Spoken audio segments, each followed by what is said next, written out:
Good afternoon, everybody. Welcome back to the NewtTube, Red Newt Cellars streaming video wine channel. We have some wine this afternoon, some Pinot Gris from Curry Creek Vineyards, and we also have a special guest, Leo Sommer. And I'm going to let Leo introduce himself and give you a little bit of perspective and insight into what he does, where he's from, and what he's all about. Okay, thank you very much. Hi guys, my name is Leo Sommer and I'm coming from Austria. I'm a winemaker and we have a very long tradition in winemaking. Our family business has a very long tradition in winemaking. So the family-owned winery Sommer has been producing wine since 1698.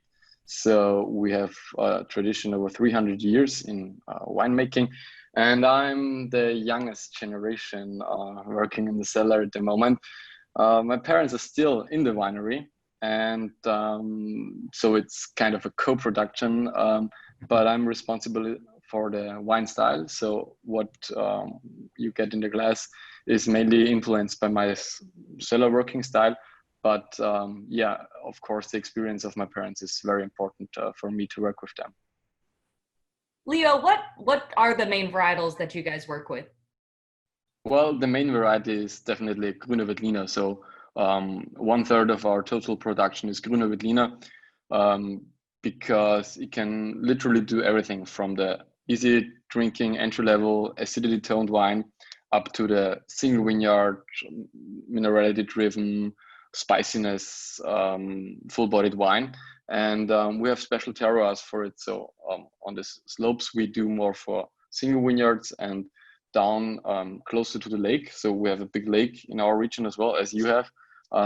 We are going for heavier styles, which are not as terroir influenced. So it is not as special in terms of fruit and spiciness, but you get nice yield, and you can make approachable wines for everybody. And then followed by, of course, Riesling, which is the international variety I love the most. So I think Riesling is just a very special wine and a very special grape variety. And we do two different Rieslings.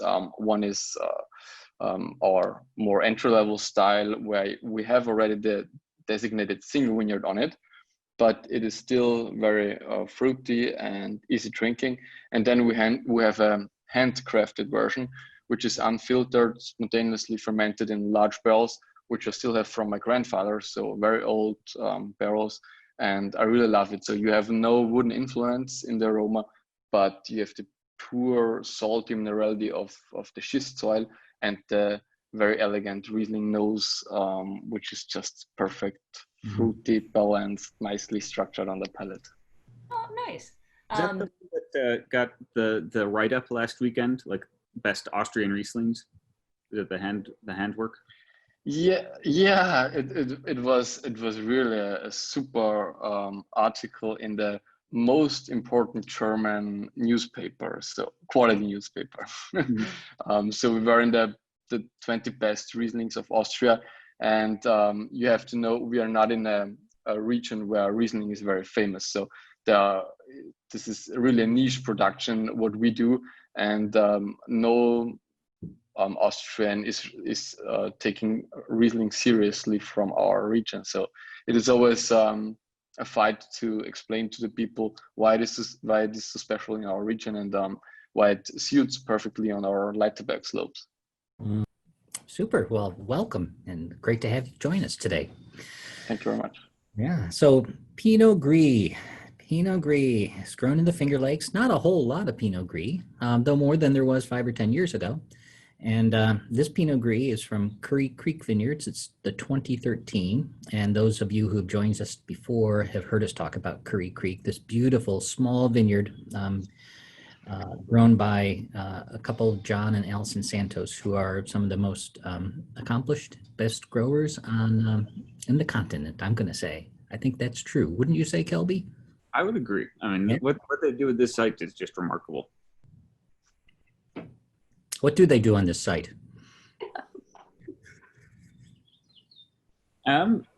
It's a site that's I mean, it's just Pinot Gris and Gewürztraminer, which is kind of strange in the Finger Lakes to not have Riesling for in particular, and not even Cab Franc. You know, he really loves these two grapes, and they get them remarkably ripe. You know, they really take it all the way in what they can do in the vineyard for giving us fruit that we can do some pretty amazing things with. Megs, would you agree with that? I would absolutely agree with that. It's realistic. I mean, like watching the grapes, you know, knowing we're getting our Pinot Gris or Gewürztraminer coming in from Curry Creek is always actually a pretty exciting day because we don't get huge volumes of it, but it's really fantastic fruit and it's so much fun to work with and eat. Yeah. As do the wasps, unfortunately. Yes. Yeah. So I don't know. We feel like I'm jumping there. Sorry. I wanted to bring Leo into this conversation because in some ways, I think Pinot Gris in particular might seem like an outlier in our portfolio of wines. We're a Riesling house. We deal with aromatic white grapes for the most part.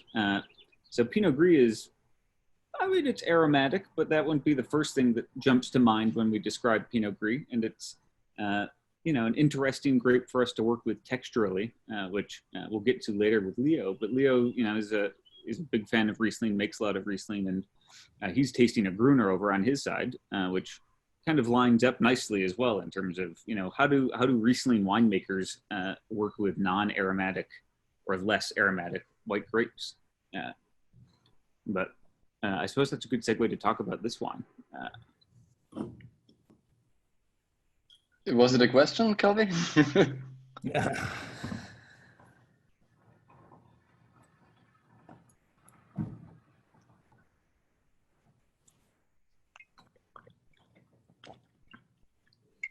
I mean, Yeah. this 13 showing beautifully right now.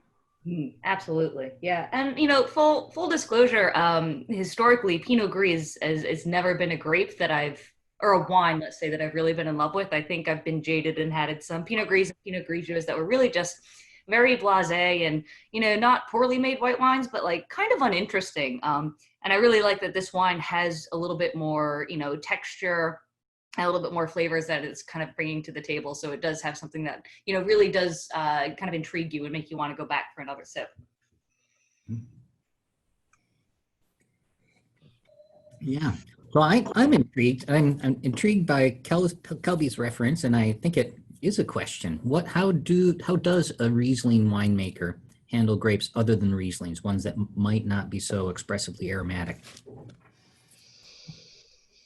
Well, I think if you work with non-aromatic grape varieties, they should at least transport the terroir or the region where they're from. So if you're talking about non-aromatic varieties, you probably should taste the soil or at least a hint of the soil of the origin where the wine is growing and how the grapes were treated. When we work with Gruner, because we don't have Pinot Gris in our winery, and Pinot Gris is a bit difficult in Austria to cultivate because, yeah, it's almost too warm for Pinot Gris. So you need a very cool climate in Austria to work with Pinot Gris in an appropriate way. Otherwise, you would have a 15.5 alcohol overpowered wine. But if you plant it on the right side and you treat the grapes without any selected dry yeasts, the fermentation, then you probably get some hints of the origin and more spiciness and more texture out of the wine, and not the primary aroma. So you're looking far behind the very first impression of the wine, and you show more of the potential of the origin and of the grape variety.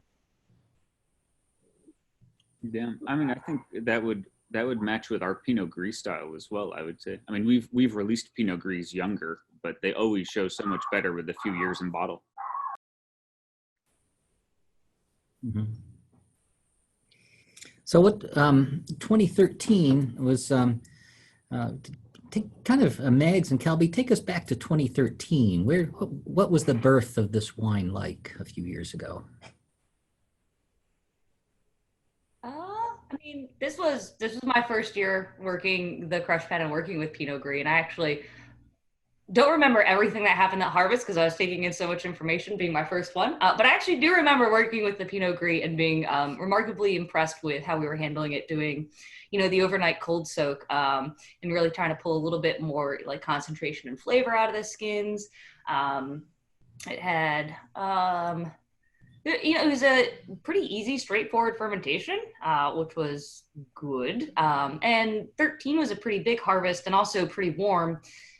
So this actually came in pretty early compared to what we pulled in now. This came in, I think, the end of September and was already pretty high in bricks at that stage too. Yeah, that's for sure. I remember, it was a smooth ferment. I remember doing a lot of lees work with this particular iteration of Curry Creek Pinot Gris, maybe also because it was a bit bigger of a crop. So to get the texture and the spiciness that we want out of the wine, we actually stirred the lees, which isn't very common for us in normal practice in the cellar, even with Pinot Gris. And we're probably stirring this twice a week for a couple of months. But it really, and I remember, this was my first vintage really as winemaker. And I remember being terrified that I had messed this wine up because it went into bottle and was really it was quiet. It was a very quiet wine for quite a few years. But it's really come into its own in the last, I would say, 2 years in particular. It's, like Leo said, we've got past the sort of primary aromatics, and now the real development of the wine is where the beauty is, and the texture in it. Yeah, it does have a beautiful sort of silky texture. Was this you'd mentioned lee stirring? Was this in older oak barrels or was this in larger stainless cooperage? This was in stainless cooperage at that stage, I think. Yeah. Mm-hmm. How much of this did you make?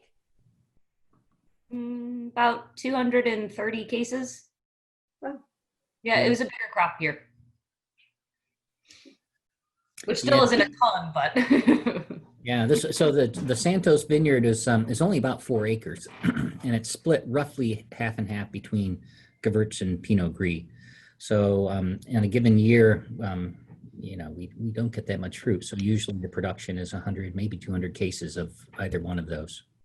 Mm-hmm. Do you name the single vineyard on the label of the wine? Yes, we do. Mm-hmm. And what would you say is the soil all about? So is it a heavier soil, a lighter soil, or? Yeah, it's a fairly well-drained gravelly loam. It's mostly Dunkirk gravelly loam soil. What's your take on the soil, Kelby? Yeah, it's a rare soil in the Finger Lakes because it's sandstone derived. And so it's lighter, but because of that sandstone component, lends itself to being a little more opulent. The fruit coming off the sites we have with Dunkirk are always a little bit richer. I think it's one of many reasons, but it's an important reason that we do the skin contact and lees stirring. Is sometimes the opulence can be too much. So you need to find a way to provide structure to the wine so that it isn't just too big and too broad. So that's often the sort of the winemaking side of the soil, how we respond to the soil. But in a year like 13, that was relatively, could be relatively thin for some wines, that soil's perfect.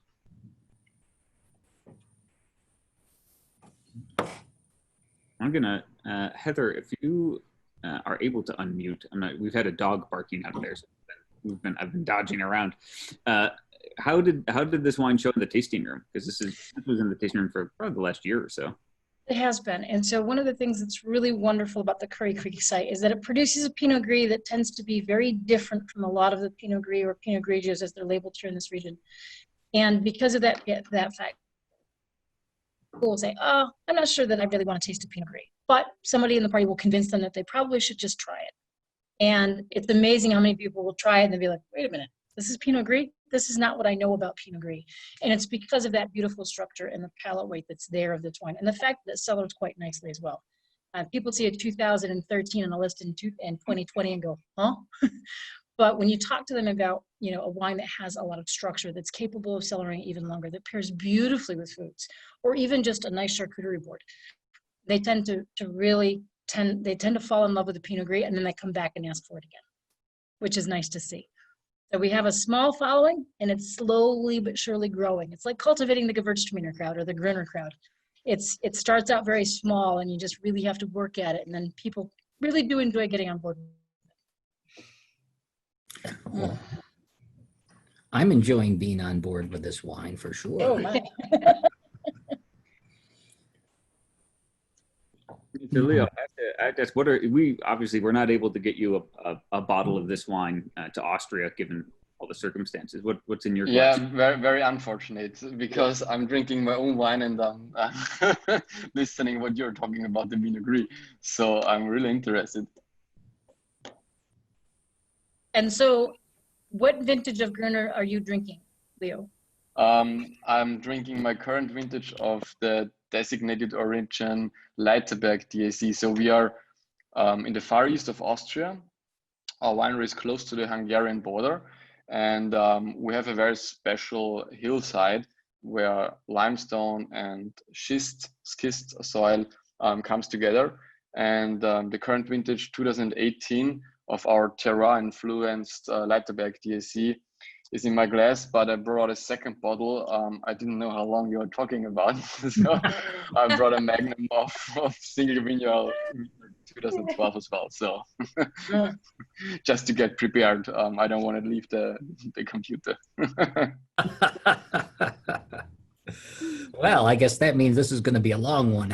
Yeah. Well, I don't know. I'm not sure what you're used to, but in Austria, when we're talking about wine, it could take a while. Yeah.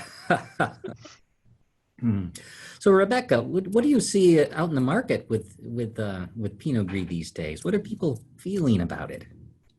I think that there's a growing understanding that there's a difference between Pinot Gris and Pinot Grigio, that of course they're the same grape, but that Pinot Gris is usually just smaller production, more carefully handled, finer wine.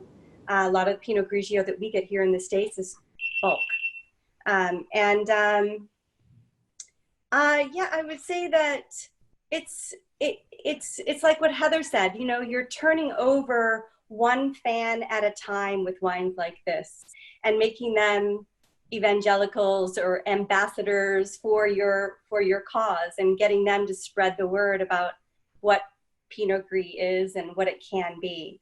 I think one of the things that people sometimes are surprised about is the color of Pinot Gris. So maybe Megs or Kelby can talk about that. I mean, the color of Pinot Gris, the wine or the grapes? Oh, sorry, Kelby, go ahead. No, go for it, Meg. I say both. So I mean, the wine can, especially for us, because we do push the envelope a little bit with like the, fruit ripeness as well as skin contact that we go through, can be a little bit darker and almost pink, coming from Red Newt. So if you kind of break it down, you've got Pinot Blanc, which is actually your green grape. You've got Pinot Gris, which is actually like a pink skinned grape, and then Pinot Noir, which is going to be like a black skinned grape. So Pinot Gris is actually coming to the table with quite a bit of color and fermentation. When, you know, right after we press it off, it's actually like darker than most of the rosés that you'll see.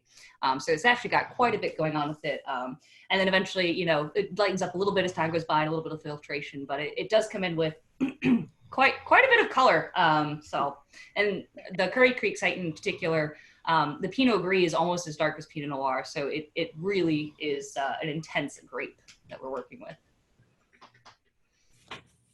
So is this a topic when you're thinking about maceration time on the skins? Do you think you want to stay longer on the skins, but you shouldn't because the wine is getting too dark in color? Or do you say the flavor is the most important and I don't care about the color? Good question. Yeah, it's more the latter. I think, especially because this is more of a special wine for us. I think we have more ability to make a style that might be different for people. The color might surprise them, but we can really talk to them individually about it and sell it that way. So for the most part, it's what we think is best for the flavor of the wine. Okay. And so that ends up being, actually it does have a pink hue in the bottle, and some years it's more coppery, and some years it's, this is relatively light in color for our Pinot Gris, which is kind of a reflection of 13. I actually always get a little sad when it starts to lose its like really pretty pinkness and change a little bit more to the gold. It's just such a neat thing. It's a beautiful, beautiful wine. It's a beautiful color. I think more Pinot Gris should be a little pink and copper. And Leo, Okay, so it doesn't have anything to do with Pinot Grigio we know from Italy, because this is a big topic in Europe. The pale, tastes like nothing Pinot Grigio from Italy. Yep. Well, that certainly is a delightful wine. It's making me hungry. You know what that means? We need to decide what to do with the leftovers. What do you have in mind, Kelby? I have some leftover smoked from Sunday. So I think I'm going to do a really simple smoked turkey kind of club sandwich tonight. It's warm and sunny, so I don't feel like heating up the kitchen. So I think some smoked turkey on some sourdough bread and bacon and lettuce and tomato is what is going to go great with this wine. How about you, Rebecca? I'm on the same page as Kelby. I don't want to heat my kitchen up today. So we picked up a rotisserie chicken and we made a Waldorf salad with, it's just old school mayonnaise, celery, some sliced grapes, some walnuts. And yeah, we're going to have that on a bed of greens tonight. Keep it simple. Sounds good. How about you, Heather? What do you have planned for the rest of your Pinot Gris?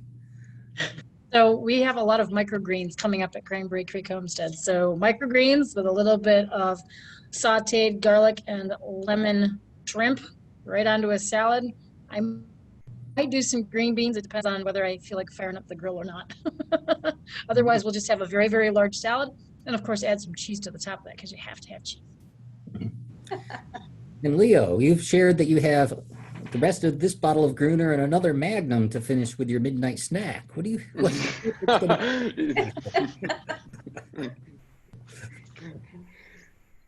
Aye, aye. So I don't think I need any meal anymore. But to be a typical Austrian, I go for the real schnitzel we still have left from Sunday, which is very typical for Austrian Sunday dish. Schnitzel and some potato salad. This is the way to go. And it suits very perfectly to the Gruner. How about you, Megs? What do you have planned? I'm doing kind of a smorgasbord today. I've got like 3 or 4 different cheeses that I'm going to lay out. I've got a prosciutto, sopressata, and then I've actually got this really great, oh my gosh, it's made from liver. What are we talking about here? Pate. Thank you. Got a really great pate. It has a little bit of truffles actually mixed in with it, which I think is going to pair really nicely with this. A little bit of crusty bread. Ryan made a sourdough the other day. So I think we'll put all of that together and just pick away with a little bit of like pickled vegetables, some olives and everything. And just kind of have a big platter where everyone just kind of picks and eats from. But mostly pate with Pinot Gris. That's what I'm going for. That sounds really good. Yeah, I think I'm going on my way home. I might just, I might swing by the market and see if I can find some fish. Maybe a nice piece of salmon, either in a pan, seared, or maybe on the grill, stay outside. And I have a few fresh strawberries, the first of the year. And there might be some sort of strawberry compote glaze involved with this salmon. And I think that's where I'm going with it. Wow, lucky you to find some strawberries. Oh, the first of the year, and it's always the most delicious, because you haven't had them in a long time. Yeah. All right. Well, with that, I think we should all go eat or go to bed. So thank you, everybody, for joining us. Thank you, Leo, for joining us. It's been a delight. And thanks for the invitation. Thank you very much. Cheers. Cheers. Fun. Cheers.